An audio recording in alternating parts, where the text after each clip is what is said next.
O garfo tremeu na minha mão quando ouvi as palavras que mudariam tudo. Mãe, eu e o Ricardo vamos nos casar. O silêncio que se seguiu foi mais ensurdecedor que as ondas de Copacabana quebrando lá embaixo, vistas através da janela panorâmica do meu apartamento. Minha filha Camila estava ali, radiante aos 28 anos, segurando a mão de Ricardo. O mesmo Ricardo que há 3 anos frequentava nossos almoços de domingo como cunhado, irmão do Pedro, seu ex-noivo. Casar? A palavra saiu da minha boca como um sussurro, mas ecoou pela sala de jantar como um grito. Ricardo sorriu com aquele charme que sempre me incomodou. Um sorriso calculado demais, perfeito demais.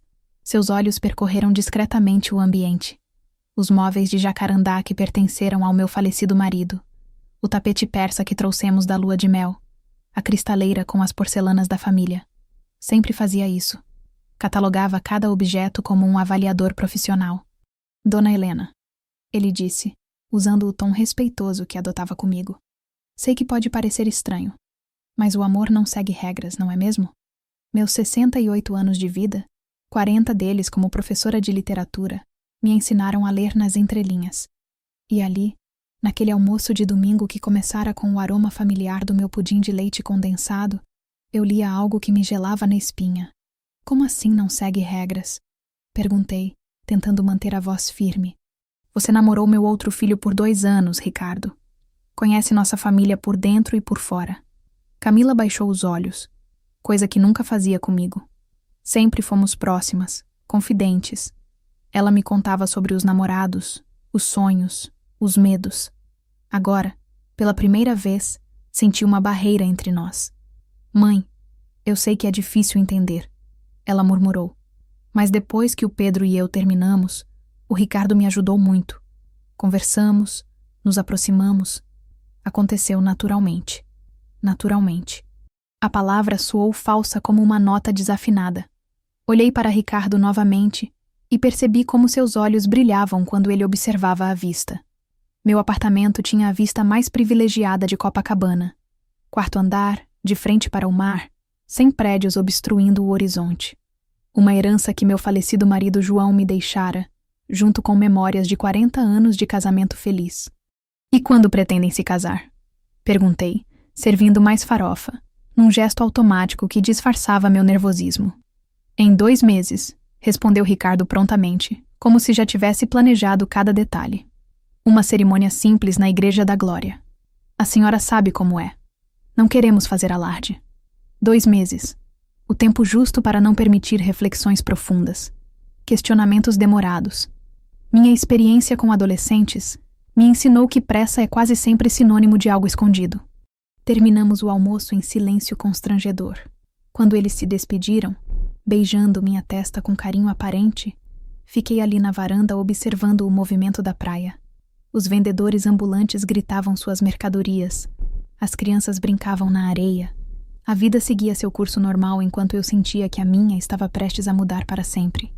Naquela noite, deitada na cama que dividira com João por décadas, olhando para a lua se refletir no mar através da cortina entreaberta, uma certeza se cristalizou em meu peito. Algo estava muito, muito errado. A Igreja da Glória do Outeiro nunca me pareceu tão pequena quanto naquele sábado de março. A cerimônia foi exatamente como Ricardo previra. Simples, rápida, sem muitos convidados. Mas foi na festa, no Confeitaria Colombo, que minha desconfiança ganhou contornos mais nítidos. Eu estava conversando com a tia Maria, irmã de João, quando ouvi Ricardo explicando detalhadamente para um convidado desconhecido sobre as possibilidades arquitetônicas do meu apartamento. O layout é perfeito para uma integração, dizia ele gesticulando com as mãos. A parede entre a sala e a cozinha não é estrutural, pode ser derrubada facilmente. E aquela varanda envidraçada? Uma reforma simples transformaria tudo num ambiente contemporâneo, ideal para... Ele parou de falar quando percebeu que eu me aproximara. Ideal para quê? Perguntei, forçando um sorriso maternal. Ah, dona Helena. Ele riu, mas percebi um rubor nas bochechas. Estava apenas comentando como a senhora tem um apartamento espetacular, frente para o mar, vista privilegiada. É verdade, concordou o desconhecido. Um homem de cerca de 50 anos. sotaque que não consegui identificar. Propriedades com essa localização são raríssimas no mercado. Verdadeiros tesouros. Tesouros. A palavra ficou ecoando na minha cabeça durante toda a valsa dos noivos. Observei Camila dançar com o marido recém-conquistado, seu vestido simples de renda rodando no salão histórico.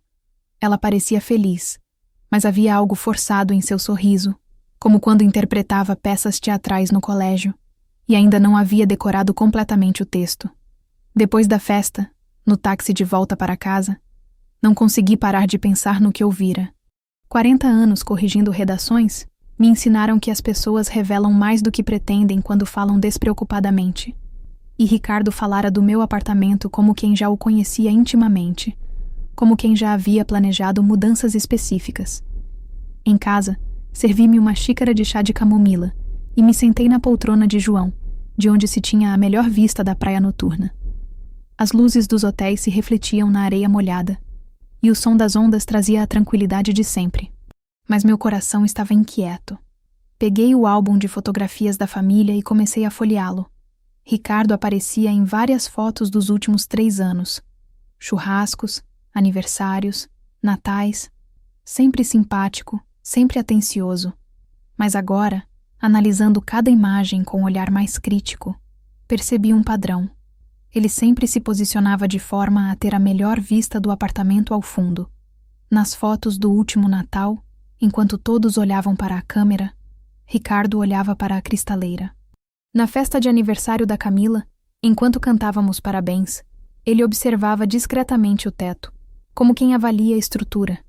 Na foto do Ano Novo, durante os fogos, todos apontavam para o céu, mas Ricardo tinha os olhos fixos na vista da varanda. Meu Deus! Murmurei para mim mesma. Ele estava catalogando tudo desde o início. O telefone tocou, interrompendo meus pensamentos. Era Camila. Mãe, espero que tenha gostado da festa. Sua voz soava cansada. Gostei sim, minha filha. Vocês estão em casa? Uma pausa longa. Na verdade, mãe, eu queria conversar com a senhora sobre isso. Nós estamos com algumas dificuldades financeiras temporárias. Sabe como é? Começo de casamento, adaptação. Meu coração acelerou. Eu conhecia minha filha há 28 anos. Ela jamais pedira ajuda financeira. Sempre foi independente. Trabalhava como psicóloga numa clínica conceituada em Ipanema. Que tipo de dificuldades, minha querida? Bem, o aluguel do apartamento que a gente estava olhando ficou muito caro. E o Ricardo está esperando uma comissão de uma venda importante. A senhora não se importaria se ficássemos aí em casa por uns tempos? Apenas até nos organizarmos? A pergunta que eu temia havia chegado. Olhei ao redor da sala, imaginando Ricardo ali todos os dias, observando, planejando, esperando. Mas como negar abrigo à própria filha? Claro que podem ficar, minha filha. Esta sempre foi sua casa. Obrigada, mãe. A senhora é um anjo. Depois que desliguei, fiquei ali sentada no escuro, ouvindo apenas o som do mar. Pela primeira vez em 40 anos morando ali, a vista que sempre me tranquilizara parecia ameaçadora, como se alguém estivesse do outro lado da janela, observando, avaliando, planejando levar embora tudo que eu mais amava. 3 dias depois, eles chegaram com 2 malas pequenas e muitas promessas de que seria temporário. Mas Ricardo trouxe também uma câmera profissional e um notebook que nunca largava.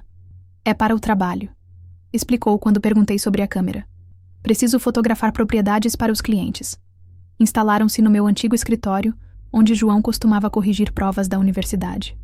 Ver outra pessoa dormindo naquela cama me causava uma sensação estranha de invasão, mas engoli a tristeza e me concentrei em ser a sogra acolhedora que sempre fui. A rotina da casa mudou drasticamente. Meus cafés da manhã solitários, regados a pão francês quentinho da padaria do seu Manuel e geleia de goiaba caseira, foram substituídos por conversas forçadas sobre o tempo.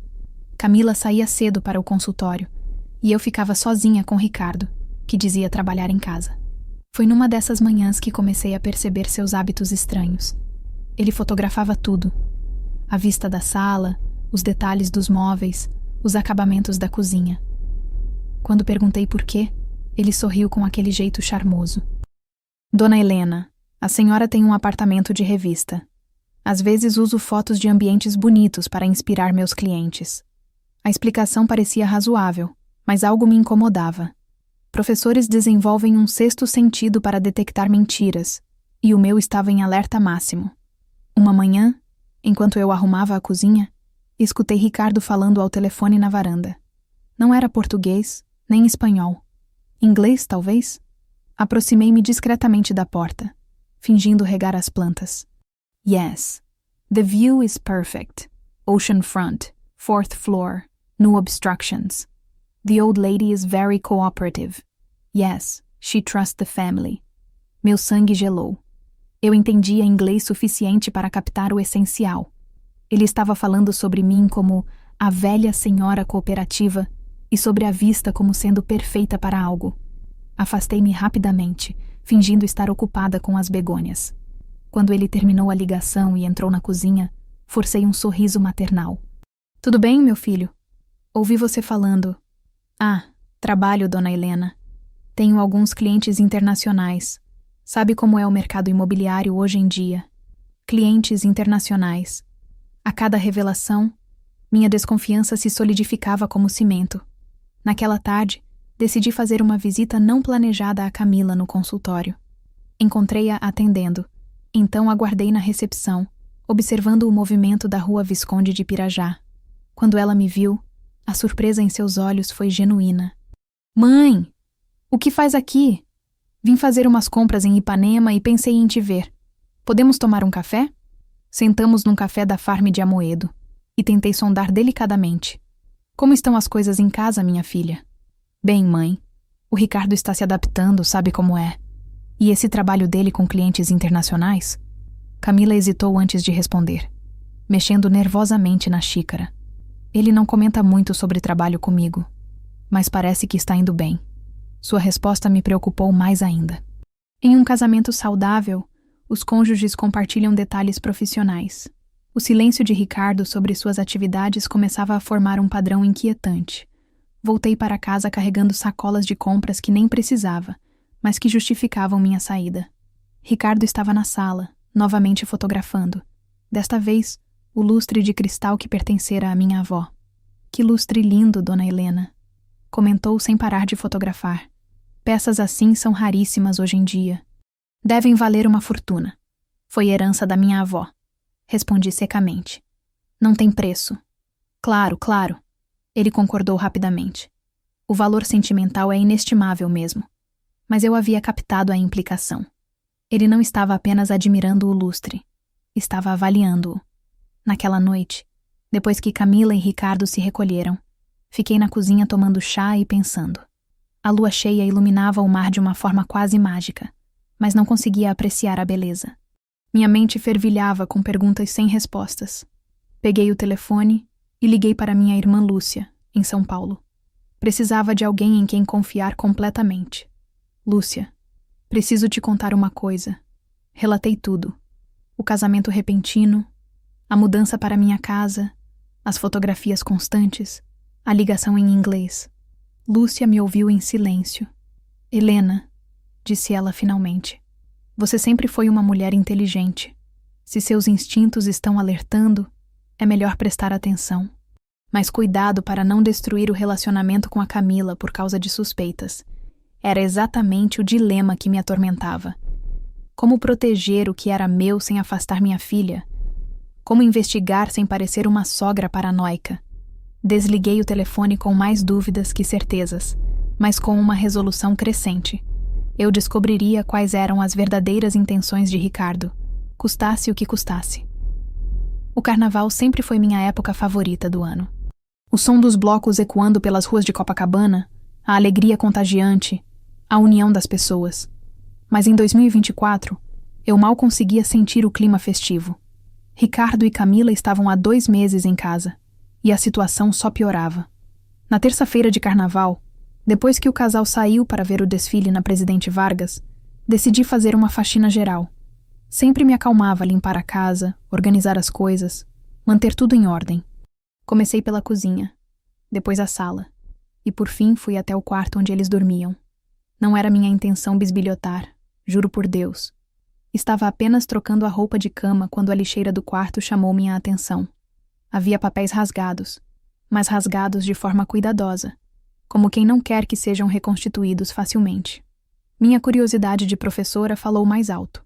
Levei os pedaços para a cozinha e comecei a montá-los como um quebra-cabeças sobre a mesa. O que descobri me deixou sem ar. Era um documento de uma empresa chamada Global Properties Investment, um relatório de avaliação do meu apartamento. Cada cômodo estava detalhado, com metragem, características, potencial de reforma. E no final, em letras garrafais, propriedade ideal para investimento internacional, potencial de valorização 300% em 18 meses. Minhas mãos tremiam segurando os pedaços de papel. Estava ali, preto no branco, a prova de que meu apartamento estava sendo oferecido no mercado sem meu conhecimento. Mas o pior ainda estava por vir. Numa segunda folha, encontrei uma lista de estratégias de aquisição. Uma delas estava sublinhada: ganhar confiança através de vínculos familiares. Processo de convencimento gradual da proprietária idosa. Proprietária idosa. As palavras me atingiram como um soco no estômago. Eu não era uma pessoa. Era um obstáculo a ser removido. Fotografei todos os papéis com o celular que meu neto me ensinou a usar. Depois os guardei numa pasta que escondi dentro do meu armário. Quando Ricardo e Camila voltaram, tarde da noite, eu estava na sala assistindo televisão, fingindo normalidade. Como foi o desfile? Perguntei mantendo a voz firme. Maravilhoso, mãe, respondeu Camila, mas percebi olheiras profundas e uma tristeza que ela tentava esconder. O Ricardo adorou conhecer a tradição carioca. Ricardo sorriu, mas seus olhos procuraram imediatamente o quarto. Será que perceberia que alguém mexera no lixo? Fingi bocejar e anunciei que ia dormir. No meu quarto, deitada na escuridão, tentei processar tudo. Minha própria filha estava sendo usada num esquema para me roubar. Mas será que ela sabia? Seria cúmplice ou também vítima? Na manhã seguinte, Ricardo saiu cedo dizendo que ia resolver uns negócios. Aproveitei para tentar uma conversa franca com Camila. Minha filha, você está feliz no casamento? Ela estava preparando café, de costas para mim, e demorou para responder. Por que pergunta isso, mãe? Você parece cansada, preocupada. Não é a Camila alegre que eu conheço. Ela se virou, e por um momento vi lágrimas nos olhos da minha menina. É só adaptação, mãe. Casamento é complicado mesmo. Camila, se alguma coisa estiver errada, você pode me contar. Sou sua mãe. Estou aqui para te proteger. Por um instante pensei que ela fosse desabar e me contar tudo.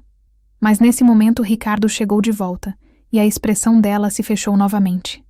Bom dia, dona Helena, ele disse alegremente. Trouxe pãozinho quentinho da padaria.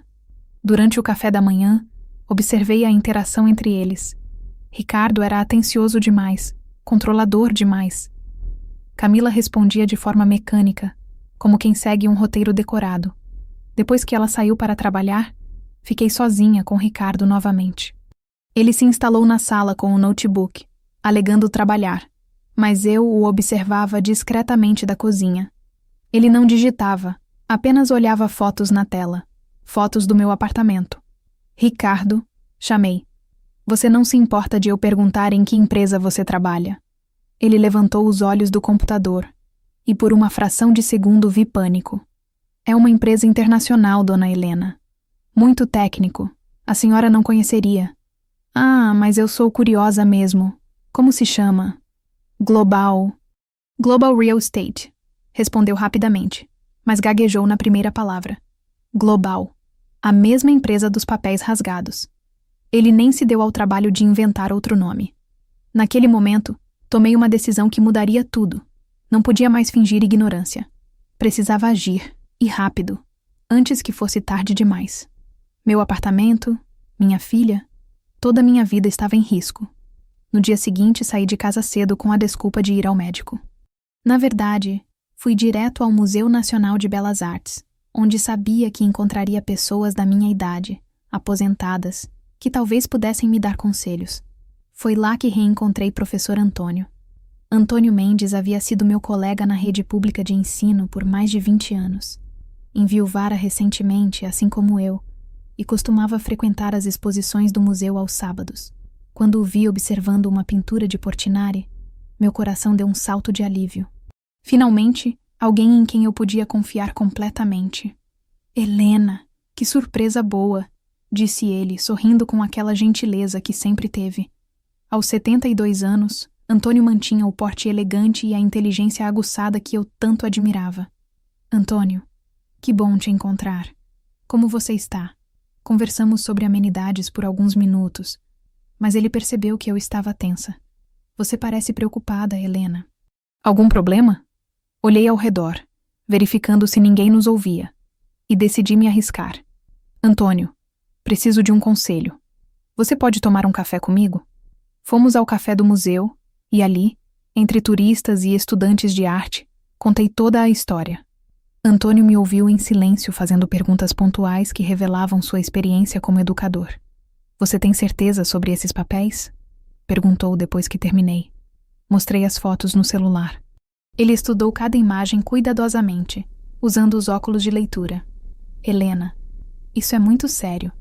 Se for verdade, é um crime de estelionato complexo. Mas como posso provar? E pior, como protejo minha filha? Antônio pensou por alguns minutos, mexendo no café com aquele jeito reflexivo que eu lembrava das reuniões pedagógicas. Primeiro, você precisa de mais evidências. Segundo, precisa descobrir se sua filha é cúmplice ou vítima. E terceiro, precisa de ajuda legal. Ajuda legal? Não quero destruir a família. Helena, ele segurou minha mão com delicadeza. Se esse homem está realmente tentando roubar sua casa, ele quem está destruindo a família, não você. Antônio se ofereceu para me ajudar. Como ex-diretor de escola, conhecia advogados especializados em defesa do idoso. Também sugeriu que investigássemos discretamente a empresa Global Properties Investment. Podemos começar indo à junta comercial, sugeriu. É público, qualquer um pode consultar dados de empresas. Marcamos de nos encontrar na segunda-feira seguinte. Pela primeira vez em semanas, senti que não estava sozinha na luta. Voltei para casa com o coração mais leve, mas fingindo ter ido ao médico. Ricardo estava na varanda, falando ao telefone novamente em inglês. Quando me viu chegar, encerrou rapidamente a ligação. Como foi a consulta, dona Helena? Tudo bem, apenas exames de rotina. Durante o jantar, observei Camila mais atentamente. Ela mal tocou na comida, evitava meu olhar e respondia de forma monossilábica às tentativas de conversa de Ricardo. Quando eles se recolheram, liguei para meu filho Carlos, o médico. Mãe, como estão as coisas com a Camila em casa? Perguntou ele. Carlos, preciso te contar uma coisa, mas quero que mantenha segredo por enquanto. Relatei parte da situação, sem mencionar os papéis que encontrei. Carlos me ouviu com paciência. Mãe, você tem certeza de que não está exagerando? O Ricardo sempre me pareceu um rapaz decente. Carlos, eu não estou ficando senil. Alguma coisa muito errada está acontecendo. Está bem, mãe. Que tal eu dar uma passadinha aí no fim de semana? Posso observar melhor a situação. Era exatamente o que eu precisava. Um aliado da família que pudesse confirmar minhas suspeitas. Naquela noite, deitada na cama, planejei os próximos passos. Antônio me ajudaria com a investigação legal. Carlos poderia observar Ricardo de perto. E eu continuaria coletando evidências. Mas havia algo mais urgente. Descobrir se minha filha era vítima ou cúmplice. E para isso precisava de uma conversa muito franca com ela, longe da presença de Ricardo. A oportunidade surgiria no sábado, quando Carlos viesse visitar. Seria o momento de colocar todas as cartas na mesa e descobrir de que lado minha própria filha estava. Na segunda-feira, conforme combinado, encontrei Antônio na junta comercial do Rio de Janeiro. Ele chegou pontualmente às 9h, elegante como sempre, carregando uma pasta de couro que pertencera a seu falecido pai. Bom dia, Helena. Dormiu bem? Mal consegui dormir, admiti. Fico imaginando o que vamos descobrir. O funcionário da junta comercial, um rapaz educado de uns 30 anos, nos ajudou a acessar o sistema de consulta.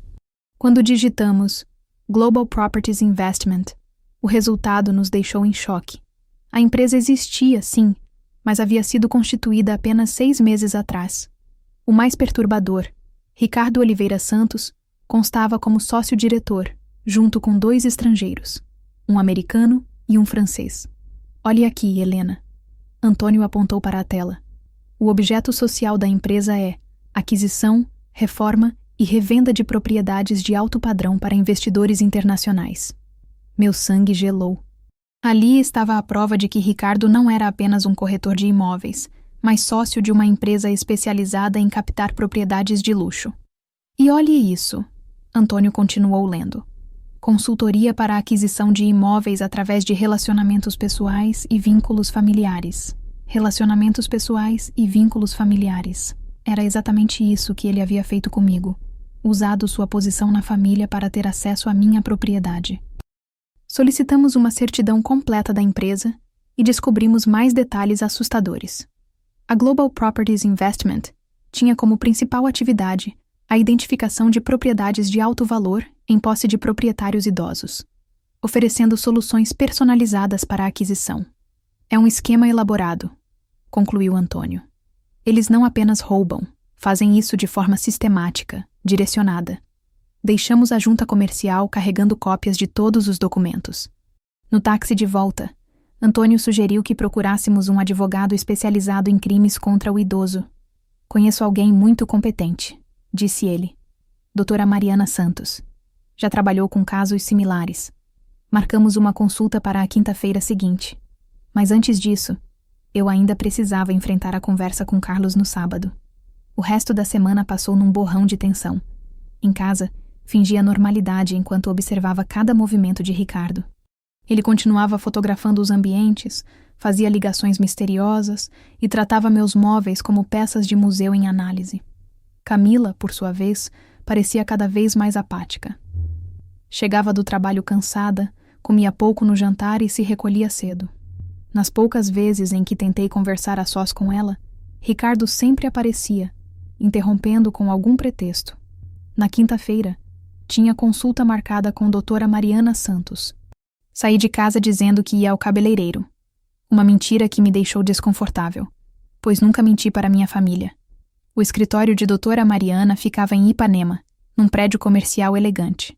Ela era uma mulher de uns 45 anos, cabelos grisalhos, olhar firme e direto. Quando mostrei toda a documentação que havia coletado, sua expressão se tornou grave. Senhora Helena, o caso é mais sério do que imaginei. Isso não é apenas uma tentativa de golpe. É uma operação estruturada. Ela explicou que já havia encontrado casos similares.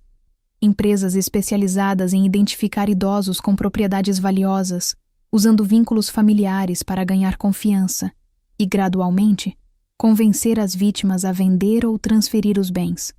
O diferencial aqui é a sofisticação, continuou ela. Eles não usam violência nem ameaças diretas. Criam situações em que a vítima acredita que está tomando a melhor decisão para a família. E minha filha? Ela pode estar sendo enganada? É possível.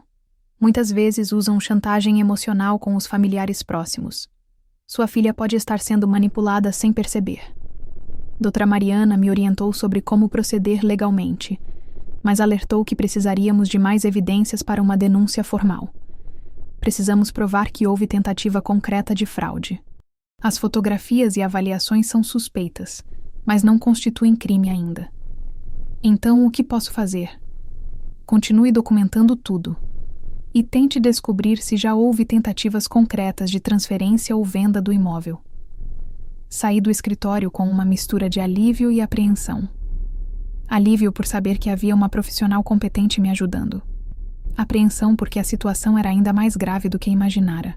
Sábado chegou carregado de expectativa e nervosismo. Carlos veio almoçar em casa, como combinado. Meu filho mais velho sempre teve um olhar clínico aguçado, 42 anos de idade, 15 de medicina, especialista em cardiologia. Se alguém poderia detectar sinais de manipulação, seria ele. Preparei a feijoada que ele adorava desde criança, caprichando no torresmo e na couve bem refogadinha. O aroma familiar encheu o apartamento, trazendo lembranças de sábados felizes, quando os filhos eram pequenos e a família estava unida.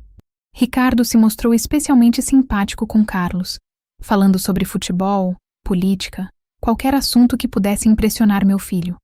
Mas eu observava os detalhes. Como ele desviava o olhar quando Carlos fazia perguntas diretas sobre trabalho. Como suas respostas eram vagas demais para um profissional do ramo imobiliário. E aí, Ricardo, como está o mercado? Perguntou Carlos, servindo-se de farofa. Ah, você sabe como é, doutor. Tem altos e baixos. Mas estou trabalhando com um nicho específico agora. Propriedades de alto padrão para investidores estrangeiros. Interessante. E como você identifica essas propriedades? Ricardo hesitou apenas uma fração de segundo, mas Carlos e eu percebemos. Tenho uma rede de contatos, sabe? Indicações, pesquisa de mercado. A resposta era evasiva demais. Carlos continuou sondando com a perícia de quem está acostumado a fazer anamneses. E sua empresa, Global Properties, é grande? Desta vez, Ricardo não conseguiu disfarçar a surpresa de que Carlos conhecesse o nome da empresa. Como você... Ah, a Camila deve ter comentado. Se recuperou rapidamente. É uma empresa boutique, bem especializada. Camila, que estava em silêncio durante toda a conversa, levantou os olhos com uma expressão confusa. Eu nunca comentei sobre a empresa do Ricardo, disse ela, olhando diretamente para o marido. Aliás, você nunca me contou o nome da empresa.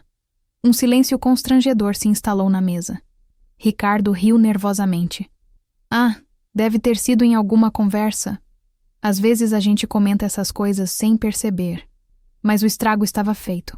Carlos me lançou um olhar significativo, e eu soube que ele havia percebido as inconsistências. Depois do almoço, enquanto Camila e Ricardo lavavam a louça, Carlos e eu saímos para a varanda.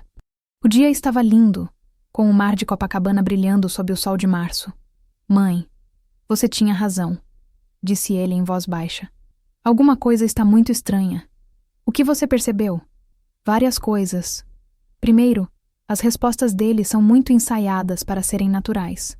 Segundo, ele conhece detalhes técnicos sobre propriedades que um corretor comum não saberia. E terceiro, Carlos parou, observando o movimento dos banhistas lá embaixo. Terceiro, a Camila está com sinais claros de estresse. Perda de peso, olheiras, essa apatia, ou ela está sendo pressionada, ou está escondendo algo muito grave. Você acha que ela sabe do esquema?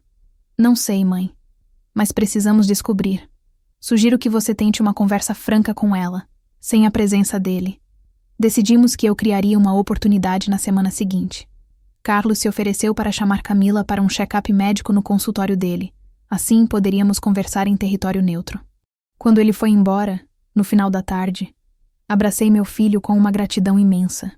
Pela primeira vez desde que descobrira os papéis rasgados, eu não me sentia completamente sozinha. Naquela noite, depois que Camila e Ricardo se recolheram, fiquei na cozinha organizando minhas descobertas. Tinha agora os papéis rasgados com a avaliação do apartamento, os documentos da junta comercial, provando que Ricardo era sócio da empresa, o testemunho de Carlos sobre o comportamento suspeito de Ricardo, o contato da doutora Mariana Santos para a orientação legal. Era hora de partir para a próxima fase, descobrir se minha filha era vítima ou cúmplice, e encontrar as evidências que faltavam para uma denúncia formal. A oportunidade de conversar a sós com Camila surgiu na terça-feira seguinte. Carlos ligou para ela, como combinado, marcando um check-up de rotina em seu consultório. Mãe, o Carlos quer me examinar. Acha que estou com cara de cansada, disse ela sem entusiasmo. É uma boa ideia, minha filha. Você realmente não está bem. Acompanhei-a até o consultório de Carlos em Botafogo. Durante o trajeto de táxi, tentei uma aproximação cuidadosa. Camila, você tem certeza de que está feliz no casamento? Ela olhou pela janela, observando o movimento da praia do Flamengo, e demorou para responder. Por que todo mundo fica perguntando isso, mãe? Porque você não é mais a mesma. Está apática, emagreceu, não conversa comigo como antes. É só adaptação. Casamento é complicado mesmo. Chegamos ao consultório e Carlos recebeu Camila com o carinho de irmão mais velho. Enquanto ele fazia os exames básicos, eu aguardava na recepção, ansiosa pelos resultados da conversa. Após 40 minutos, Carlos me chamou para entrar em sua sala. Camila estava sentada numa poltrona, com os olhos vermelhos de choro. Mãe, disse Carlos, acho que você precisa ouvir o que a Camila tem a dizer. Minha filha respirou fundo, como quem se prepara para confessar algo muito doloroso. Mãe, eu preciso te contar a verdade sobre o Ricardo. Meu coração disparou, mas forcei-me a manter a calma. Fale, minha filha. Qualquer coisa que seja, vamos resolver juntas. Eu não estava apaixonada por ele quando nos casamos. Começou ela, enxugando as lágrimas. Na verdade, eu estava sendo chantageada.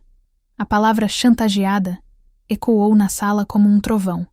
Como assim, minha querida? Lembra quando terminei com o Pedro? Foi porque descobri que ele estava desviando dinheiro da empresa onde trabalhava. Não denunciei porque... Bem, porque ainda gostava dele e não queria destruir sua vida. Carlos e eu nos entreolhamos. A história estava começando a fazer sentido. Continue, encorajei. O Ricardo descobriu isso de alguma forma. Ele apareceu um dia no meu consultório com provas de tudo. Disse que se eu não me casasse com ele, entregaria o material para a polícia e o Pedro seria preso. Meu Deus, Camila, por que você não me contou? Porque ele também ameaçou a senhora, mãe. Disse que, se eu contasse para alguém da família, arranjaria um jeito de incriminar a senhora como cúmplice do Pedro. Inventaria evidências, documentos falsos. Agora eu entendia tudo. Ricardo não havia escolhido Camila por amor, nem por acaso. Ele havia investigado nossa família, descoberto o ponto fraco e usado isso para se aproximar do meu apartamento. E o plano dele com o apartamento? Você sabe? Camila confirmou com a cabeça, chorando ainda mais. Ele quer que eu convença a senhora a vender. Diz que tem compradores estrangeiros dispostos a pagar muito acima do valor de mercado. A princípio, parecia até uma boa ideia para a senhora. Mas você desconfiou? Comecei a perceber que ele fotografava tudo, fazia anotações, tratava nossa casa como uma propriedade comercial. E as pressões aumentaram. Ele quer que eu fale com a senhora sobre vender logo, antes que os preços caiam. Carlos se levantou e foi até a janela, processando as informações. Camila, você tem alguma prova dessa chantagem? Mensagens? Gravações? Tenho algumas mensagens no celular. E ele me fez assinar um documento dizendo que eu sabia do esquema do Pedro e que poderia ser considerada cúmplice se não cooperasse. Esse documento existe ainda? Está escondido no meu consultório. Tenho muito medo de que ele descubra que vocês sabem de tudo. Abracei minha filha com toda a força que tinha. Minha menina estava sendo torturada há meses, e eu nem havia percebido. Minha filha, nós vamos resolver isso, mas preciso que você confie em mim e faça exatamente o que vou pedir. Expliquei sobre minha investigação, sobre os documentos que encontrei, sobre a doutora Mariana Santos. Os olhos de Camila se arregalaram. Mãe, a senhora descobriu tudo isso sozinha? Não sozinha. Seu irmão me ajudou, e tenho outros aliados também. Carlos se virou da janela com uma expressão determinada. Agora precisamos montar uma estratégia. Temos que pegar o Ricardo em flagrante, com provas suficientes para anular essa chantagem e proteger vocês duas. Como? Vamos fazer ele pensar que conseguiu o que queria. Camila vai dizer que convenceu você a vender o apartamento. Quando ele avançar concretamente para a venda fraudulenta, teremos ele na mão. Era arriscado, mas era a nossa única chance. Camila concordou em colaborar, mas estava claramente apavorada. E se ele descobrir que vocês sabem? E se ele cumprir as ameaças? Não vai cumprir, disse Carlos com convicção. Porque nós vamos ter evidências contra ele muito piores do que qualquer coisa que ele tenha contra o Pedro. Saímos do consultório com um plano definido. Camila voltaria para casa e, gradualmente, começaria a convencer Ricardo de que eu estava disposta a vender o apartamento. Enquanto isso, eu continuaria coletando evidências e trabalhando com a doutora Mariana Santos. No táxi de volta, segurei a mão da minha filha. Camila, por que você aguentou tudo isso sozinha? Porque eu tinha medo de perder a senhora também, mãe. Ele é muito convincente, muito manipulador. Eu achei que, se contasse, vocês não acreditariam em mim. Minha filha, nunca duvide do amor da sua família. Não importa o que aconteça, nós sempre vamos estar do seu lado. Ela apertou minha mão e, pela primeira vez em meses, vi um brilho de esperança em seus olhos. O jogo estava apenas começando, mas agora tínhamos uma vantagem crucial. Ricardo não sabia que descobríramos seu esquema, e íamos usar isso contra ele. Nas 2 semanas seguintes, nossa casa se transformou num teatro onde todos representávamos papéis cruciais para o sucesso da operação. Camila, mostrando uma coragem que me encheu de orgulho, começou a implementar o plano que traçáramos. Tudo começou numa quinta-feira durante o jantar. Preparei um peixe grelhado com molho de camarão, o prato favorito de Ricardo, que ele sempre elogiava efusivamente. Ricardo, disse Camila, fingindo casualidade. Conversei com a mamãe hoje sobre a situação financeira da família. Observei os olhos dele se acenderem imediatamente, como um predador que detecta movimento na presa. Ah, é? E como está a situação, dona Helena? Respirei fundo, preparando-me para a interpretação mais importante da minha vida. Bem, meu filho, não vou mentir. As coisas estão ficando apertadas. A aposentadoria não rende como antigamente. E o condomínio aqui está cada vez mais caro. Era mentira, claro. Minha situação financeira era estável, fruto de 40 anos de trabalho e da pensão de João. Mas precisava convencer Ricardo de que eu estava vulnerável. A senhora já pensou em mudar para um lugar menor? Sugeriu ele, mal conseguindo disfarçar a ansiedade. Pensei sim. Talvez um apartamento menor, mais econômico. O problema é que não sei como funciona esse mercado imobiliário de hoje em dia. Camila entrou no roteiro como uma atriz profissional. Mãe, o Ricardo entende muito disso. Ele trabalha com propriedades de alto padrão, tem contatos com investidores internacionais. É verdade, dona Helena. Ricardo se animou visivelmente. Posso ajudá-la com prazer. Na verdade, conheço alguns investidores que adorariam uma propriedade como esta.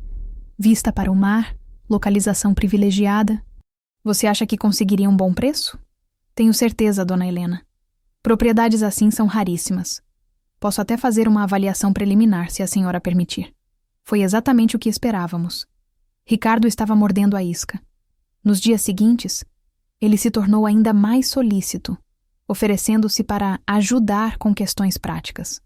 Trouxe folders de apartamentos menores, fez cálculos financeiros na minha frente, sempre enfatizando como eu sairia ganhando com a mudança. Enquanto isso, continuei minha investigação paralela. Doutora Mariana Santos havia conseguido mais informações sobre a Global Properties Investment. A empresa já estava sendo investigada por práticas semelhantes em São Paulo e Brasília. Eles têm um modus operandi padrão, explicou ela durante nossa segunda reunião. Identificam idosos com propriedades valiosas, criam vínculos familiares através de casamentos ou relacionamentos e gradualmente convencem as vítimas de que vender é a melhor opção. E depois, vendem para investidores estrangeiros por valores muito superiores ao que pagaram. É um esquema de enriquecimento ilícito sofisticado. Na semana seguinte, Ricardo começou a acelerar o processo. Trouxe um avaliador independente para ver o apartamento. Um homem que se apresentou como alemão, mas que eu desconfiei ser brasileiro fingindo sotaque. O tal avaliador fez medições, fotografias, anotações detalhadas. Ofereceu um valor que parecia tentador, 40% acima do preço de mercado. É uma oferta excepcional, dona Helena, insistiu Ricardo. Raramente vemos investidores dispostos a pagar tanto acima da tabela. Por que eles pagariam tanto? São investidores europeus. Para eles, ter uma propriedade no Rio de Janeiro é como ter um apartamento em Miami ou Paris. É questão de status, não apenas investimento. A explicação era convincente para quem não conhecia o esquema, mas para mim soava como roteiro decorado. Camila representou perfeitamente o papel de filha preocupada com a situação financeira da mãe. Mãe, eu acho que deveria considerar seriamente. Com esse dinheiro, a senhora poderia comprar um apartamento menor e ainda sobrar uma boa quantia para investimentos. Foi quando Ricardo cometeu o primeiro erro grave. Na empolgação, deixou escapar informações que não deveria ter. Dona Helena, posso até indicar alguns apartamentos que estarão disponíveis nas próximas semanas. Conheço os proprietários pessoalmente. Como você sabe que estarão disponíveis? Ele hesitou, percebendo que havia revelado demais. No mercado imobiliário a gente sempre sabe quando algumas propriedades vão ser colocadas à venda. Mas eu entendi a implicação. Ele tinha outros alvos, outras famílias sendo manipuladas simultaneamente. Naquela noite, depois que eles se recolheram, liguei para Antônio e relatei os últimos desenvolvimentos. Helena, vocês estão no caminho certo, mas cuidado para não acelerar demais. Precisamos que ele assine documentos comprometedores. Que tipo de documentos? Contratos preliminares, procurações, qualquer coisa que prove intenção de fraude. E precisamos gravar conversas onde ele admita o esquema. Antônio sugeriu que eu comprasse um gravador pequeno, daqueles que cabem no bolso. Na tecnologia moderna, até celulares podiam gravar, mas eu era da geração do gravador analógico e me sentia mais segura com equipamento físico. Na manhã seguinte, saí cedo para comprar o gravador numa loja de eletrônicos na rua Miguel Couto. O vendedor, um rapaz simpático, me ensinou como operar o aparelho discretamente. Estava me preparando para a fase mais perigosa da operação: fazer Ricardo admitir seus verdadeiros planos, gravando tudo como evidência para a polícia. Mas antes que pudesse implementar essa estratégia, uma descoberta inesperada mudaria completamente o rumo da nossa investigação. Foi numa manhã de sábado que tudo mudou. Ricardo havia saído cedo, dizendo que ia resolver uns papéis na empresa. Camila estava no banheiro tomando banho quando o telefone tocou. Atendi sem pensar, como sempre fazia. Alô? Posso falar com o Ricardo? A voz era feminina, nervosa. Ele não está. Quer deixar recado? Você é a dona do apartamento de Copacabana? Meu sangue gelou. Ninguém deveria saber da existência de dona do apartamento, a não ser... Quem gostaria de saber? Olha, senhora, eu não deveria estar ligando, mas... Vocês estão em perigo. O Ricardo não é quem vocês pensam que é. Como assim? Quem é você? Meu nome é Sandra. Ele fez a mesma coisa comigo e com minha mãe em Barra da Tijuca. Minha mãe perdeu o apartamento dela do mesmo jeito que ele está tentando fazer com a senhora. Minhas pernas ficaram bambas. Sentei-me na poltrona mais próxima. Pode explicar melhor?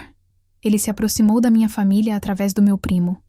Convenceu minha mãe a vender o apartamento para investidores europeus. Só que depois descobrimos que os compradores eram pessoas da própria empresa dele, usando nomes falsos. E sua mãe vendeu o apartamento por um valor que parecia bom, mas era muito abaixo do real. Os investidores europeus revenderam no dia seguinte por 3 vezes o valor. Minha mãe ficou sem nada e ainda teve que pagar multas por impostos que não sabia que existiam. O horror da situação começou a tomar forma na minha mente. Não era apenas um golpe. Era uma operação sistemática que destruía famílias inteiras. Por que você está me ligando? Porque eu consegui o número de vocês através de papéis que encontrei no carro dele. Vi o nome Helena Carvalho e o endereço. Fiz uma pesquisa e descobri que a senhora tem uma filha chamada Camila, que se casou com ele recentemente.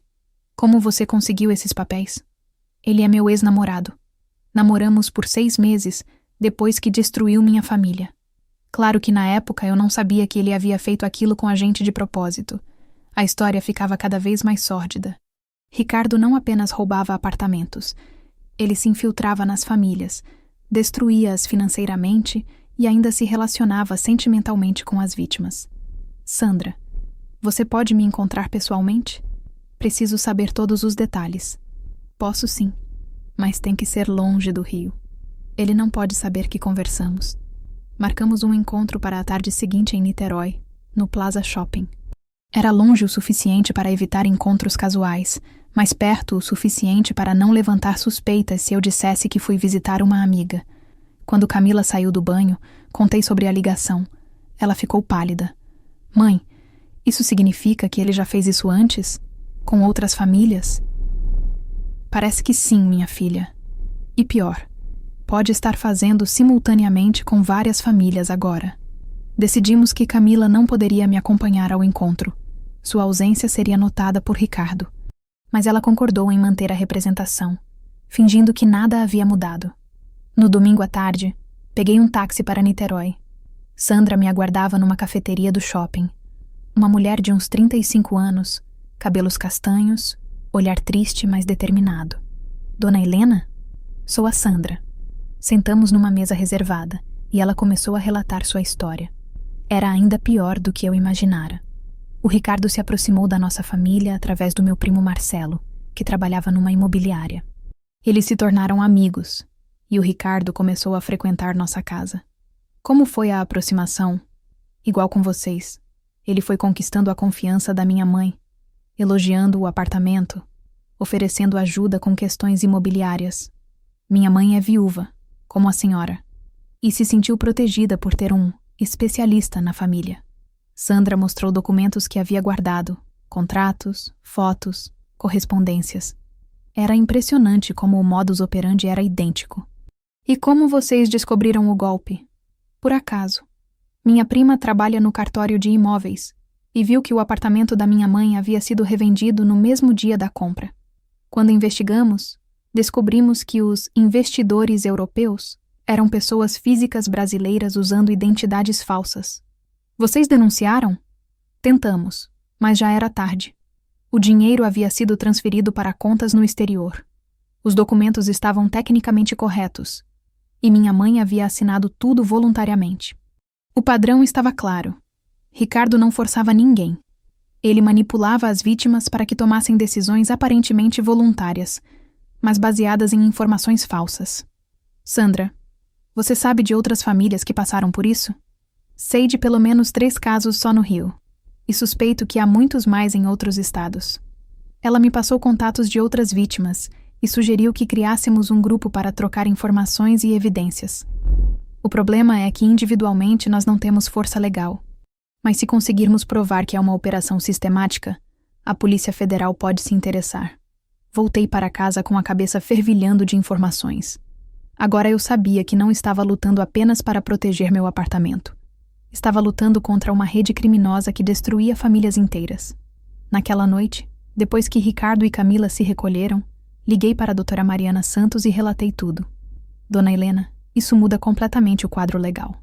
Se conseguirmos provar que é uma organização criminosa, o caso pode ir para a Justiça Federal. O que isso significa? Significa que eles podem ser enquadrados por formação de quadrilha, lavagem de dinheiro, estelionato qualificado. Os crimes são muito mais graves e as penas muito maiores. Era exatamente o que precisávamos. Transformar o caso de um simples golpe individual numa investigação de crime organizado. Mas para isso, precisaríamos de muito mais evidências e de muito mais coragem. Na segunda-feira seguinte, minha vida virou uma verdadeira operação de espionagem. Acordei determinada a coletar evidências definitivas contra Ricardo e sua rede criminosa. O primeiro passo foi contatar as outras vítimas que Sandra havia mencionado. Liguei para a dona Beatriz, de Ipanema, que havia perdido um apartamento de 3 quartos através do mesmo esquema 6 meses atrás. Minha filha? Disse ela com voz cansada. Quando eu descobri a verdade, já era tarde demais. Eles são muito espertos. Fazem tudo parecer legal. Dona Beatriz concordou em me encontrar pessoalmente. Marcamos no Parque Lage, um local público mais discreto onde poderíamos conversar sem riscos. Enquanto isso, em casa, Camila continuava representando seu papel. Naquela manhã, durante o café, ela deu o próximo passo do nosso plano. Ricardo, minha mãe quer saber quando vocês podem providenciar os papéis para a venda. Observei os olhos dele brilharem de excitação mal disfarçada. Posso providenciar essa semana mesmo, dona Helena. Meus sócios estão ansiosos para fechar o negócio. Que tipo de papéis vou precisar assinar? Nada complicado. Uma procuração para que eu possa representá-la nas negociações, um contrato preliminar de venda, documentos padrão. Procuração. A palavra me deu arrepios. Com uma procuração, ele poderia vender meu apartamento sem que eu nem soubesse. E os compradores? Vou conhecê-los? Não é necessário, dona Helena. São investidores internacionais. Preferem manter discrição. Mas posso garantir que são pessoas sérias, com recursos comprovados. Investidores internacionais que preferem discrição. Exatamente o que Sandra havia descrito. Pessoas fictícias ou brasileiros usando identidades falsas. Naquela tarde, encontrei Dona Beatriz no Parque Lage. Ela era uma senhora elegante de 72 anos, cabelos brancos bem penteados, mas com uma tristeza profunda no olhar. Dona Helena, eu me sinto tão envergonhada. Como pude ser tão ingênua? A senhora não foi ingênua, Dona Beatriz. Foi vítima de um crime sofisticado. Ela me mostrou toda a documentação do seu caso. Era impressionante como o padrão se repetia. o intermediário da família, a conquista gradual da confiança, a criação de urgência financeira, a oferta imperdível de investidores estrangeiros. No meu caso, foi meu genro que trouxe o Ricardo para casa. Disse que ele poderia me ajudar a resolver problemas com o IPTU do apartamento. Problemas inventados? Exatamente. Depois descobri que nunca houve problema algum com o IPTU. Ele criou documentos falsos para me convencer de que eu estava com dívidas graves. A estratégia era sempre a mesma: criar problemas inexistentes para depois oferecer a solução, a venda rápida do imóvel. Dona Beatriz me apresentou a outras 2 vítimas: Senhor Jorge, de Laranjeiras, e Dona Márcia, de Tijuca. Todos haviam perdido seus apartamentos através de variações do mesmo esquema. O pior, disse Senhor Jorge, é que eles não apenas roubam o dinheiro, destroem as famílias. Meu filho ainda não me perdoa por ter vendido a casa da família sem consultá-lo. Era exatamente isso que Ricardo estava tentando fazer comigo. Não apenas roubar meu apartamento, mas destruir minha relação com meus filhos, fazendo parecer que eu havia tomado uma decisão irresponsável. Combinamos de nos encontrar novamente na sexta-feira, desta vez com a doutora Mariana Santos presente. Com 4 casos similares documentados, teríamos base legal para uma denúncia por crime organizado. Durante o resto da semana, intensifiquei minha vigilância sobre Ricardo. Descobri que ele recebia ligações diárias sempre no mesmo horário, às 9h da manhã e às 5 da tarde. Conversas curtas, em inglês, que ele fazia sempre na varanda com a porta fechada. Na quinta-feira, consegui me posicionar próximo o suficiente para ouvir fragmentos da conversa das 5 às. Yes, she's ready to sign. Friday afternoon. No complications expected. The daughter is cooperative. A filha cooperativa. Meu coração se partiu pensando em como Camila estava sendo usada como peça no xadrez dele. Naquela noite, depois que eles dormiram, reuni todas as evidências que havia coletado. Os papéis rasgados da avaliação inicial, os documentos da junta comercial sobre a Global Properties Investment, os depoimentos das outras vítimas, as fotos que Ricardo havia tirado do apartamento, as gravações parciais das conversas telefônicas. Era um dossiê impressionante, mas ainda faltava o elemento crucial: flagrar Ricardo cometendo o crime em ato. Na sexta-feira de manhã, ele anunciou que traria os documentos para eu assinar à tarde. Dona Helena, preparei todos os papéis. Se a senhora assinar hoje, podemos fechar o negócio na segunda-feira. Tão rápido assim? Os investidores estão com pressa. Quanto mais rápido, melhor para todos. Pressa. Sempre pressa. Era parte da estratégia para não dar tempo às vítimas de refletir ou buscar orientação legal. Concordei em assinar os documentos às 16h. Era nossa oportunidade de ouro para flagrá-lo em ato criminoso. Liguei para a doutora Mariana Santos e combinamos todos os detalhes. Ela viria disfarçada como uma amiga que havia chegado de viagem, uma desculpa perfeita para estar presente durante a assinatura. Carlos também seria avisado para chegar casualmente durante o processo, criando testemunhas suficientes para invalidar qualquer tentativa de Ricardo negar o ocorrido. Às 15h30, doutora.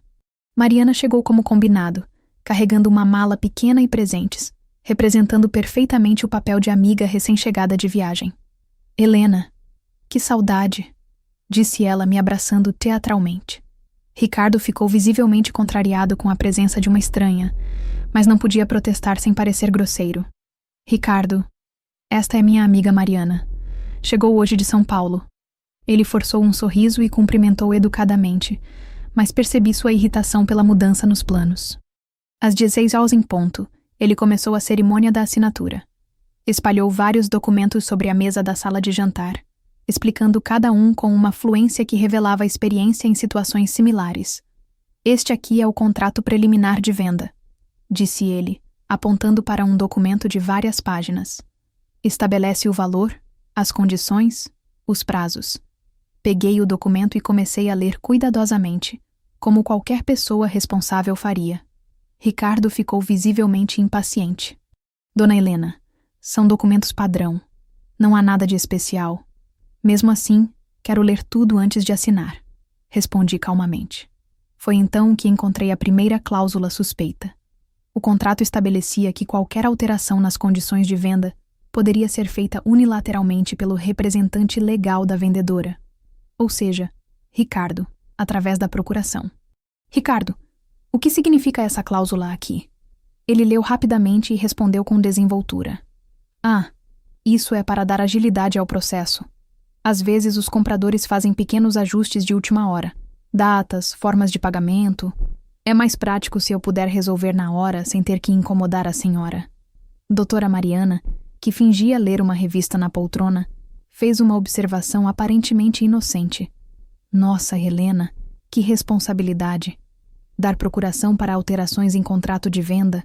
Espero que você confie muito nesse rapaz. A observação deixou Ricardo nervoso, mas ele tentou contornar a situação. Dona Mariana, eu sou da família, casado com a filha da Dona Helena. É natural que ela confie em mim. Claro, claro, concordou doutora Mariana. Mas mesmo assim, procuração é uma coisa muito séria. Meu falecido marido sempre dizia: procuração só se dá para banco ou advogado. Ricardo estava claramente perdendo a paciência, mas não podia demonstrar abertamente. Foi quando Carlos chegou, como combinado. Oi, mãe. Passei aqui para... Ele parou ao ver os documentos espalhados. Vocês estão assinando alguma coisa? Estamos finalizando a venda do apartamento, respondeu Ricardo antes que eu pudesse falar. Venda? Carlos fingiu surpresa perfeitamente. Mãe, a senhora não me contou que ia vender o apartamento. É uma decisão recente, meu filho. O Ricardo está me ajudando com os trâmites. Carlos se aproximou da mesa e começou a examinar os documentos, usando sua autoridade natural de médico para intimidar Ricardo. Deixa eu dar uma olhada nesses papéis, mãe. Procuração ampla, contrato com cláusulas de alteração unilateral. Isso aqui parece muito arriscado. Doutor Carlos, Ricardo tentou intervir. São documentos padrão do mercado imobiliário. Padrão onde? Carlos o interrompeu. Eu já comprei e vendi vários imóveis e nunca vi cláusulas assim. A tensão na sala estava aumentando. Ricardo percebeu que estava perdendo o controle da situação, mas já havia se comprometido demais para recuar. Foi então que ele cometeu o erro fatal. Olha, doutor, com todo respeito, mas este negócio já está praticamente fechado. Os investidores europeus estão esperando a documentação para transferir o dinheiro. Se a senhora não assinar hoje, podemos perder a oportunidade. Que investidores europeus? Perguntou Carlos, fingindo não saber de nada. Um grupo de empresários franceses e alemães. Eles investem em propriedades de luxo no Brasil. Interessante. E como eles souberam do apartamento da minha mãe? Ricardo hesitou. Era a pergunta que ele não queria responder. Bem, eu ofereci a propriedade através da minha empresa. Eles estavam procurando exatamente esse perfil de imóvel. Sua empresa ofereceu sem a autorização da proprietária? O silêncio que se seguiu foi ensurdecedor. Ricardo percebeu que havia se incriminado. Não, não foi bem assim. Eu apenas mencionei que conhecia uma propriedade que poderia interessar. Mencionou para quem? Insistiu Carlos. Para os investidores. Cujos nomes são? Ricardo estava encurralado. Não podia dar nomes reais porque não existiam e não podia inventar nomes porque poderia ser facilmente verificado. São pessoas muito discretas. Preferem não divulgar identidades. Foi o momento que esperávamos. Doutora. Mariana se levantou da poltrona, guardou a revista e se dirigiu à mesa. Ricardo Oliveira Santos. Meu nome é Mariana Santos. Sou advogada especializada em crimes contra o idoso. E você está sendo formalmente acusado de tentativa de estelionato qualificado e participação em organização criminosa. O rosto de Ricardo empalideceu completamente. Camila, que estava na cozinha, veio correndo ao ouvir a declaração. O que está acontecendo aqui? Sua mãe descobriu o esquema criminoso do seu marido, explicou Carlos. E nós temos provas suficientes para uma denúncia formal. Ricardo tentou uma última cartada. Vocês estão loucos. Eu estava apenas tentando ajudar a Dona Helena a fazer um bom negócio. Com documentos que permitiriam alterações unilaterais no contrato? Retrucou doutora Mariana. Com procuração ampla que te daria controle total sobre a propriedade? Com compradores fantasmas que ninguém pode identificar? Era o fim da linha para Ricardo. Todas as suas mentiras cuidadosamente construídas desmoronavam diante das evidências. Mas a história ainda não havia terminado. A maior revelação estava por vir. Ricardo permaneceu em silêncio por alguns minutos, claramente calculando suas opções. Quando finalmente falou, sua voz estava diferente. Não mais o tom charmoso e convincente, mas algo mais frio, calculista. Vocês não sabem com quem estão mexendo, disse ele, olhando diretamente para mim. Isso é muito maior do que imaginam. Doutora Mariana se aproximou dele com um gravador na mão. Então nos explique, e saiba que tudo está sendo gravado para uso legal. Ricardo riu amargamente. Acham que sou o chefe desta operação? Eu sou apenas um peão, um funcionário. Carlos se sentou na poltrona próxima, assumindo uma postura de quem se prepara para ouvir uma longa confissão. Funcionário de quem? De uma organização internacional que atua em vários países da América Latina. Brasil, Argentina, Chile, México. Identificamos propriedades de alto valor em posse de idosos e desenvolvemos estratégias personalizadas para cada caso. O sangue nas minhas veias gelou. Não era apenas um criminoso local. Era parte de uma rede internacional. E qual era a estratégia para minha mãe? Perguntou Camila, com a voz embargada. Ricardo olhou para ela com uma expressão que misturava desprezo e algo que poderia ser remorso. Seu caso foi mapeado há mais de um ano, Camila. Sabíamos sobre o apartamento, sobre a situação financeira da sua mãe, sobre seus relacionamentos familiares. Como assim mapeado? Fazemos pesquisas detalhadas através de redes sociais, registros públicos, informações de cartórios. Montamos um perfil completo da família antes de agir. A revelação me deixou horrorizada. Eles haviam me estudado como um cientista estuda uma cobaia. E por que escolheram minha família especificamente? Perfil ideal. Viúva idosa com propriedade valiosa, filhos independentes mais próximos. Situação financeira estável, mas não ostensiva. E, principalmente, ele olhou para Camila com frieza. Filha solteira com relacionamento instável, vulnerável à manipulação emocional. Camila começou a chorar silenciosamente. Eu me levantei e fui abraçá-la, furiosa com a crueldade daquele homem. Você planejou tudo desde o início? O relacionamento, o casamento, tudo. O relacionamento com seu irmão foi casual, admitiu Ricardo. Mas quando terminaram, percebemos a oportunidade. Pesquisamos a vida da Camila, descobrimos sobre o ex-namorado Pedro e seus problemas financeiros. Você investigou o Pedro? Claro. Precisávamos de algo para pressionar a Camila. Os desvios de dinheiro foram um presente do destino. Já estavam lá, só precisamos descobrir e documentar. A frieza com que ele descrevia a destruição da nossa família era assustadora. Doutora Mariana continuou a interrogação. Quantas famílias vocês já prejudicaram no Rio de Janeiro? No Rio? Umas 15 nos últimos 2 anos. No Brasil todo, não sei o número exato, mas devem ser mais de 100. 100 famílias. 100 histórias como a nossa. 100 idosos manipulados e roubados. E o dinheiro das vendas? Para onde vai? É transferido para contas offshore no Panamá e nas Ilhas Cayman. Depois, é lavado, através de investimentos em outros países, e retorna como capital limpo para novos golpes. Carlos se levantou e começou a andar pela sala, processando as informações.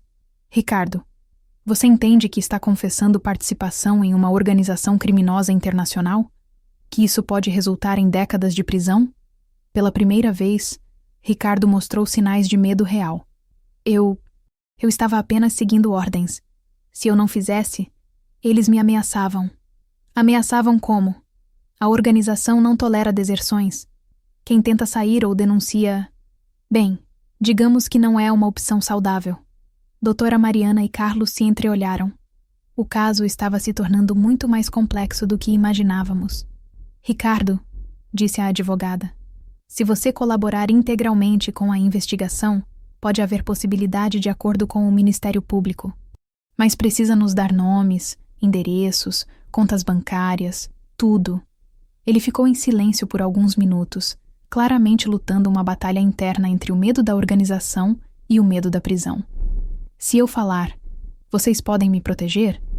Posso solicitar inclusão no programa de proteção a testemunhas, respondeu doutora Mariana. Mas depende da qualidade das informações que você fornecer. Foi então que Ricardo tomou a decisão que mudaria tudo. Está bem, vou contar tudo. Mas preciso que entendam. Eu também fui vítima dessa organização. Eles me recrutaram quando eu estava desesperado, devendo para agiotas. Nas 2 horas seguintes, Ricardo detalhou toda a operação. Nomes de chefes, métodos de recrutamento, contas bancárias, outras vítimas no Rio e em outros estados. Doutora Mariana gravou tudo, fazendo anotações detalhadas. A organização se chamava South Capital Investment e tinha sede oficial em Miami. Atuava em toda a América Latina, sempre focando em idosos com propriedades valiosas em grandes centros urbanos. O apartamento da sua mãe seria vendido por R$5 milhões para um grupo de investidores brasileiros usando identidades falsas de europeus, explicou Ricardo. No dia seguinte, seria revendido por 15 milhões para um fundo de investimento legítimo. A diferença ficaria com a organização. 15 milhões. Meu apartamento valia 15 milhões, e eles me ofereceriam 5. E qual seria a minha participação no dinheiro? Perguntei, embora já soubesse a resposta. 3,5 milhões. O resto seria descontado por taxas, impostos e comissões diversas. Vocês receberiam o dinheiro, mas descobririam depois que havia problemas com a documentação, impostos não pagos, multas. No final, sobrariam talvez R$500 mil. Era um esquema diabólico de engenharia financeira. Faziam a vítima acreditar que estava fazendo um ótimo negócio, mas na verdade estava sendo roubada sistematicamente. Quando Ricardo terminou sua confissão, todos na sala estávamos exaustos. A dimensão do crime era muito maior do que qualquer um de nós imaginara. Doutora Mariana desligou o gravador e guardou suas anotações. Ricardo, você vai me acompanhar agora para formalizar esta confissão na Polícia Federal. Camila, ela se virou para minha filha. Você também precisará prestar depoimento, mas como vítima de coação. E o que acontece agora com a minha família? Perguntei. Agora, dona Helena, vocês vão ajudar a Polícia Federal a desmantelar uma organização criminosa internacional. E vão ter a satisfação de saber que impediram que centenas de outras famílias passem pelo que vocês passaram. Era uma perspectiva intimidadora, mas também libertadora. Depois de meses sendo vítima, eu finalmente me tornaria protagonista da minha própria história. 3 meses depois, eu estava sentada no banco das testemunhas no Tribunal Federal Criminal, prestando depoimento no que a imprensa chamou de Operação Herança Perdida, a maior investigação de crimes contra idosos da história do Brasil. A sala estava lotada. Além dos advogados, promotores e juízes, havia jornalistas, outras vítimas da rede criminosa e familiares. Camila estava na primeira fileira, me dando apoio silencioso com seu sorriso encorajador. Durante os 3 meses de investigação, descobrimos que a South Capital Investment havia lesado mais de 200 famílias em todo o Brasil, movimentando mais de R$50 milhões em golpes.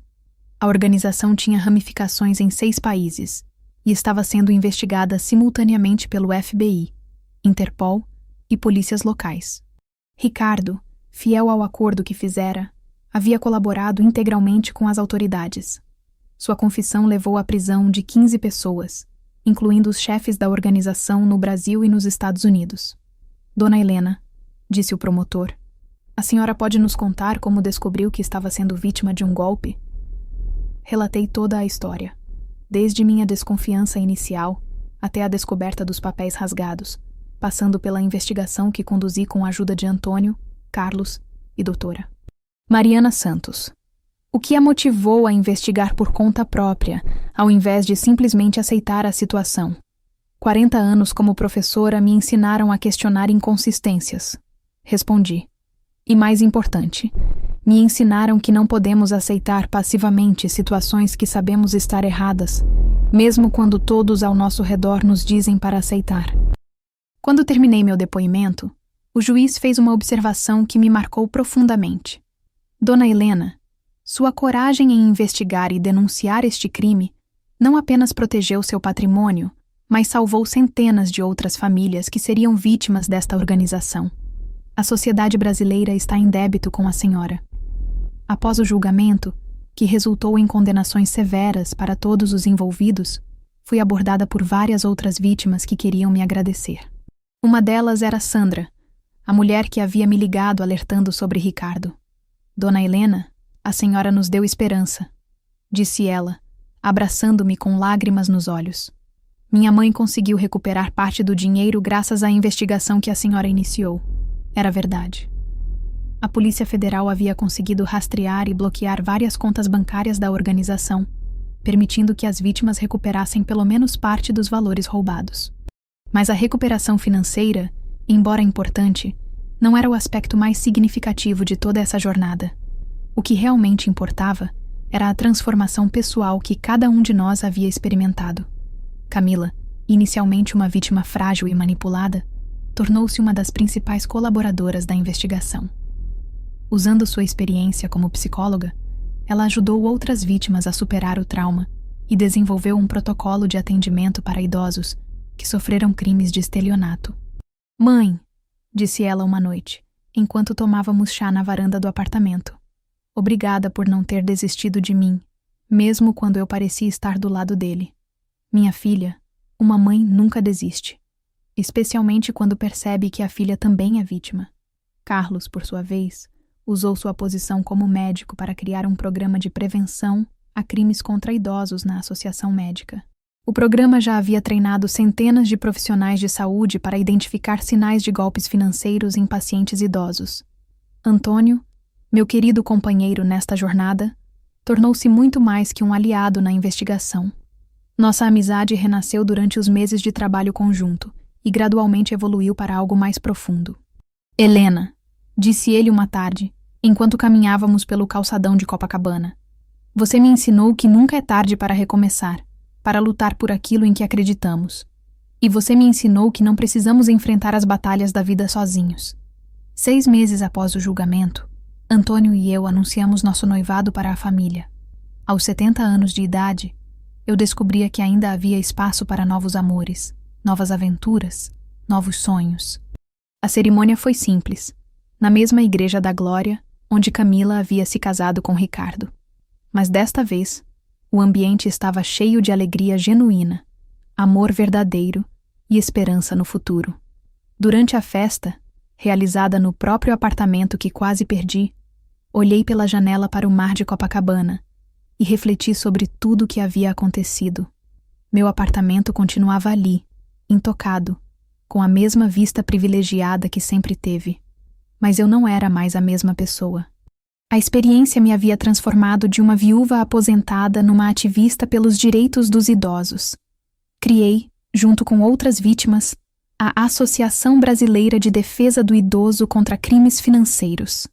A associação já havia ajudado centenas de famílias e lobbied por leis mais rigorosas contra esse tipo de crime. "Você sabia que seria capaz de tudo isso quando começou a investigar?" perguntou-me uma jornalista durante uma entrevista para um documentário sobre o caso. "Não", respondi honestamente. "Eu apenas sabia que algo estava errado e que não podia aceitar isso passivamente. O resto foi consequência." 1 ano depois do julgamento, acordei numa manhã de domingo ensolarada ao lado de Antônio, em nosso apartamento renovado.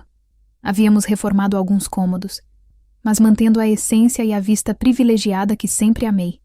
A mesa do café da manhã estava posta na varanda envidraçada, com vista para o mar calmo de Copacabana. Antônio lia o jornal enquanto eu observava os primeiros banhistas da manhã chegando à praia. "Olha isso, Helena", disse ele, mostrando uma matéria no caderno de economia. "Mais uma operação da Polícia Federal contra golpes financeiros. Usaram o protocolo que vocês desenvolveram para identificar as vítimas." Era gratificante saber que nosso trabalho continuava dando frutos. A Operação Herança Perdida havia se tornado um marco na luta contra crimes financeiros no Brasil, e os métodos desenvolvidos durante nossa investigação estavam sendo replicados em todo o país. Naquele domingo, tínhamos um almoço especial programado. Camila viria com seu novo namorado, um psiquiatra que conhecera durante o trabalho voluntário com vítimas de crimes. Carlos traria a família, e também receberia outras 3 famílias que havíamos conhecido durante a investigação. Eram pessoas que se tornaram mais que colegas de luta. Eram verdadeiros amigos, unidos pela experiência comum de quase perder tudo e conseguir se recuperar. Dona Beatriz chegou primeiro, trazendo seu famoso pudim de leite condensado. Aos 73 anos, ela havia não apenas recuperado parte de seu dinheiro, mas também encontrado uma nova vocação como palestrante em escolas, alertando jovens sobre golpes financeiros. Helena, minha querida, como você está? Disse ela, me abraçando calorosamente. Melhor do que nunca, Beatriz. E você? Ocupadíssima. Semana que vem tenho 3 palestras marcadas. Quem diria que aos 70 anos eu me tornaria uma oradora pública? Sandra chegou em seguida, acompanhada de sua mãe, que havia se recuperado completamente do trauma. Elas haviam usado parte do dinheiro recuperado para abrir uma pequena consultoria financeira especializada em orientar idosos sobre investimentos seguros. Dona Helena, disse a mãe de Sandra, não sei como agradecer por tudo que a senhora fez por nós. Não precisa agradecer nada. Nós nos ajudamos mutuamente. É assim que deve ser. Quando todos estavam reunidos na sala, com o apartamento cheio de vozes, risos e aroma de feijoada, tive um momento de profunda gratidão. Olhei ao redor e vi que cada pessoa ali havia sido transformada pela experiência que vivemos. Camila estava radiante, recuperada do trauma e em um relacionamento saudável. Carlos parecia mais próximo da família, tendo compreendido a importância de estar presente nos momentos difíceis. As outras vítimas haviam encontrado não apenas justiça, mas uma nova rede de apoio e amizade. E eu havia descoberto que aos 68 anos ainda era capaz de surpreender a mim mesma. Havia enfrentado uma organização criminosa internacional, ajudado a desmantelar uma rede de golpes e encontrado um novo amor. Depois do almoço, enquanto todos conversavam na sala, Antônio e eu saímos para a varanda. O sol da tarde tingia o mar de dourado, e a brisa marinha trazia aquele aroma salgado que sempre me tranquilizou. Você se arrepende de alguma coisa? Perguntou ele, segurando minha mão. Arrepender? Refleti por um momento. Talvez me arrependa de não ter confiado mais nos meus instintos desde o início. Mas no final, tudo aconteceu como deveria acontecer. E o que você aprendeu com tudo isso? Aprendi que a idade não nos torna mais frágeis. Ela nos torna mais sábias. Aprendi que a família vale mais que qualquer patrimônio, mas que vale a pena lutar para proteger ambos. E aprendi que nunca é tarde para recomeçar. Naquele momento, Camila se aproximou da varanda, carregando uma bandeja com cafezinho e brigadeiros. Mãe, posso fazer uma pergunta? Claro, minha filha. Se você pudesse voltar no tempo, faria tudo diferente? A pergunta me fez sorrir. Era exatamente o que eu mesma vinha refletindo. Sabe, Camila, se eu pudesse voltar no tempo, talvez impedisse que você se casasse com Ricardo. Pouparia você de todo o sofrimento que passou. Mas se fizesse isso, talvez nunca descobríssemos a rede criminosa. Centenas de outras famílias continuariam sendo vítimas. Então você não mudaria nada? Mudaria a forma. Tentaria ter mais coragem para confiar nos meus instintos desde o início. Tentaria proteger você melhor. Mas não mudaria o resultado final.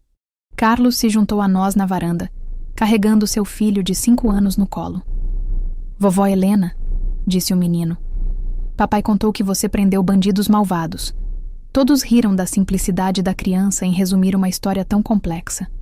Mais ou menos isso, meu amor. Vovó ajudou a polícia a prender pessoas que faziam maldades com vovôs e vovós. E agora eles não fazem mais maldades? Não. Agora eles estão presos. E outras pessoas aprenderam a se proteger melhor. Quando o sol começou a se pôr, pintando o céu de tons rosados e alaranjados, todos se reuniram na varanda para assistir ao espetáculo. Era nossa tradição nos encontros. Terminar o dia contemplando a beleza natural que nossa cidade oferecia. Para este momento, disse Antônio, levantando uma taça de vinho. Para a família que escolhemos, para as batalhas que vencemos e para os recomeços que ainda virão. Todos brindaram e eu senti uma paz profunda invadir meu coração. Havia lutado, havia vencido, havia perdoado e havia recomeçado. Naquela noite, depois que todos foram embora, Antônio e eu nos sentamos na poltrona de João, que agora era nossa poltrona, e ficamos observando as luzes da cidade se refletindo no mar. Helena, disse ele suavemente, obrigado por me permitir fazer parte desta história. Obrigada a você por me mostrar que toda luta vale a pena quando temos alguém ao nosso lado. Olhei pela janela uma última vez antes de dormir. A vista continuava a mesma. O mar infinito, as luzes da cidade, o movimento eterno das ondas. Mas eu sabia que havia mudado para sempre. Havia descoberto que a força não vem da ausência de medo, mas da coragem de agir apesar do medo. Havia aprendido que a família vale mais que qualquer patrimônio, mas que lutar para proteger o que amamos é um ato de amor em si. E, principalmente, havia compreendido que nunca é tarde para ser a heroína da própria história. No último momento, antes de adormecer, sussurrei uma oração de gratidão, por ter tido coragem, por ter tido ajuda, por ter encontrado a justiça e por ter descoberto que o amor pode florescer em qualquer idade. A vista do mar permaneceria ali por gerações futuras. Mas a história de resistência, coragem e recomeço que vivemos neste apartamento também permaneceria, como exemplo de que, às vezes, os maiores tesouros que protegemos não são apenas nossos, mas de toda uma comunidade que aprende a se proteger através do nosso exemplo. E assim, aos 70 anos de idade, comecei o capítulo mais belo da minha vida, o capítulo da sabedoria conquistada, do amor reencontrado e da certeza de que, não importa que tempestades venham, sempre haverá um porto seguro no coração daqueles que amamos.